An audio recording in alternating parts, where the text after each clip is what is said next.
The new Austin Public Library offers many resources and hundreds of books that you can pull just about anyone and be here for a couple hours.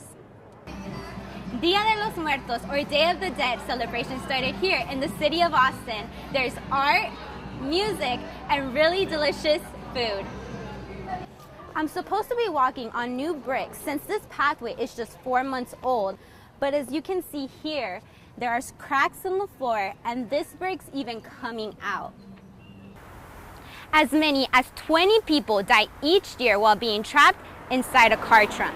But what you should know is every car made after 2002 has an emergency lever. That way, if for any reason you need an emergency escape, you should still be able to get out. The only couples getting married here at First Methodist Church are the ones who signed before the change in policy. Less people in cars sounds like a great idea, and the Austin Transportation Department and Cap Metro teamed up to launch their second Smart Trips program. On Saturday, forecast shows a high of 73 and a low of 62. The nice weather is going to stick around with us all weekend. Alejandra Martinez is in studio to tell us where the Dreamers here in Austin are looking for support. Thousands of Texans are worried about what could replace the DACA policy. But a summit here in Austin is offering options like one-on-one meetings with immigration lawyers, the potential for jobs in Mexico, and access to local advocacy groups to offer a little reassurance before the holidays. After the Hispanic Alliance learned that President Trump ended the Deferred Action for Childhood Arrivals, or DACA, in September, the organization teamed up with the Entrepreneurs Foundation to plan Austin's first DACA summit. Full day of information. We're gonna look at DACA from all the sides that we can. Perez says they decided to plan the event to provide some relief just before the holidays. We want Dreamers to have a wonderful Christmas, and this is our little gift for them. Antonio Filiberto Terraza Picasso is one of 120,000 Dreamers in Texas. He drove down from Tyler to attend the summit, but was recently denied renewal for DACA. He hopes the DACA summit can offer opportunities since he might have to return to Mexico. I'm hoping to a resolution not for just the students, but like for the rest of the people that are out there, because there's some people that have been here more years than what they spend in Mexico, It is options what this summit is providing the DACA community of Austin. Since DACA started over 5 years ago, 1.6 billion people have been approved for permits. The summit provided Dreamers with needed information and support regarding the DREAM Act. Organizers hope the summit is just the beginning of the city's support of DACA recipients. And we need young, talented, dedicated folks. That's what our Dreamers are.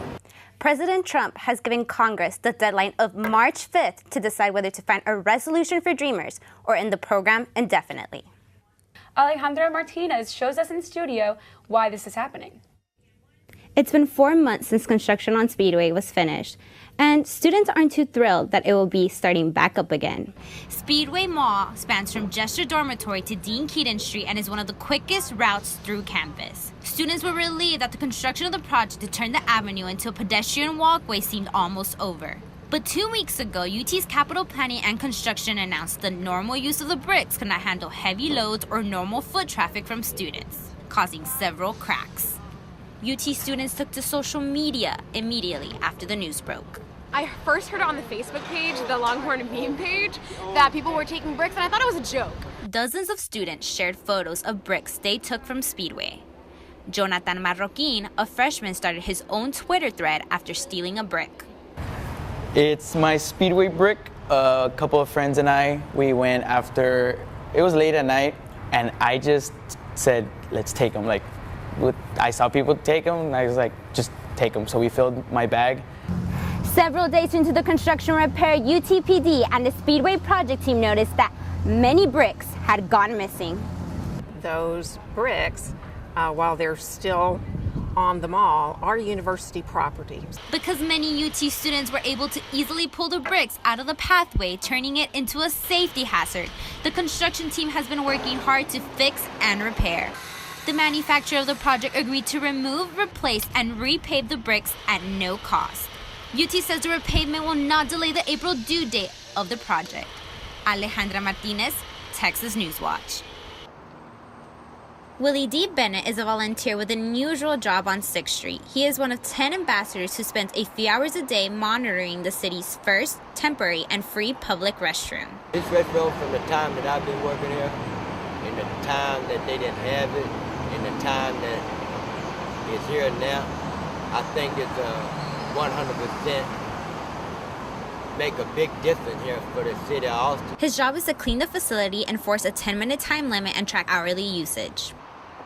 The Austin Downtown Public Restroom Pilot Project started after finding unsafe levels of bacteria in the city water. Project coordinators will determine the best possible locations for permanent public restrooms downtown. Its cost is $150,000. So this idea came from watershed protection, public works, and public health, mostly due to the fact that we were seeing high volumes of bacteria in the watershed due to human waste in the public realm. The restrooms will be tested in 6 different locations for a period of 4 weeks each. Ambassadors like Willie will be collecting data on the numbers of users and the times of the day it is most used. This data will determine the expansion of the program for the next year.